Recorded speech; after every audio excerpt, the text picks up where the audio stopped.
मंगलवार व्रत कथा। ऋषिनगर में केशवदत्त ब्राह्मण अपनी पत्नी अंजलि के साथ रहता था। केशवदत्त के घर में धन संपत्ति की कोई कमी नहीं थी। नगर में सभी केशवदत्त का सम्मान करते थे, लेकिन केशवदत्त संतान नहीं होने से बहुत चिंतित रहता था। दोनों पति पत्नी प्रति मंगलवार को हनुमान जी की पूजा करते थे। विधिवत मंगलवार का व्रत करते हुए कई वर्ष बीत गए। ब्राह्मण बहुत निराश हो गया, लेकिन उसने व्रत करना नहीं छोड़ा। कुछ दिनों के बाद केशवदत्त हनुमान जी की पूजा करने के लिए जंगल में चला गया। उसकी पत्नी अंजलि घर में रहकर मंगलवार का व्रत करने लगी।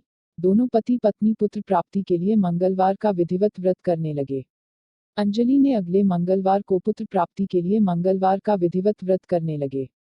अंजलि ने अगले मंगलवार को व्रत किया, लेकिन किसी कारणवश उस दिन अंजलि हनुमान जी को भोग नहीं लगा सकी और उस दिन वह सूर्यास्त के बाद भूखी ही सो गई। अगले मंगलवार को हनुमान जी को भोग लगाए बिना उसने भोजन नहीं करने का प्रण कर लिया। 6 दिन तक अंजलि भूखी प्यासी रही। 7वें दिन मंगलवार को अंजलि ने हनुमान जी की पूजा की, लेकिन तभी भूख प्यास के कारण अंजलि बेहोश हो गई। हनुमान जी ने उसे स्वप्न में दर्शन देते हुए कहा, उठो पुत्री, मैं तुम्हारी पूजा पाठ से बहुत प्रसन्न हूँ। तुम्हें सुंदर और सुयोग्य पुत्र होने का वर देता हूँ। यह कहकर हनुमान जी अंतर्धान हो गए। तत्काल अंजलि ने उठकर हनुमान जी को भोग लगाया और स्वयं भोजन किया। हनुमान जी की अनुकंपा से अंजलि ने एक सुंदर शिशु को जन्म दिया।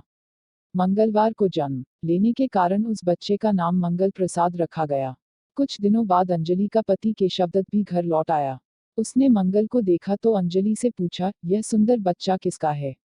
अंजलि ने खुश होते हुए हनुमान जी के दर्शन देने और पुत्र प्राप्त होने का वरदान देने की सारी कथा सुना दी।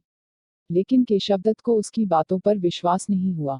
उसके मन में पता नहीं कैसे यह कलुषित विचार आ गया कि अंजलि ने उसके साथ विश्वासघात किया है। अपने पापों को छिपाने के लिए अंजलि झूठ बोल रही है। केशवदत्त ने उस बच्चे को मार डालने की योजना बनाई। एक दिन केशवदत्त स्नान के लिए कुएं पर गया। मंगल भी उसके साथ था। केशवदत्त ने मौका देखकर मंगल को कुएं में फेंक दिया और घर आकर बहाना बना दिया कि मंगल तो कुएं पर मेरे पास पहुंचा ही नहीं।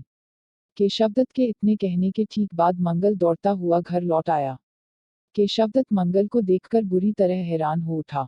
उसी रात हनुमान जी ने केशवदत्त को स्वप्न में दर्शन देते हुए कहा, तुम दोनों के मंगलवार के व्रत करने से प्रसन्न होकर पुत्रजन्म का वर मैंने दिया था।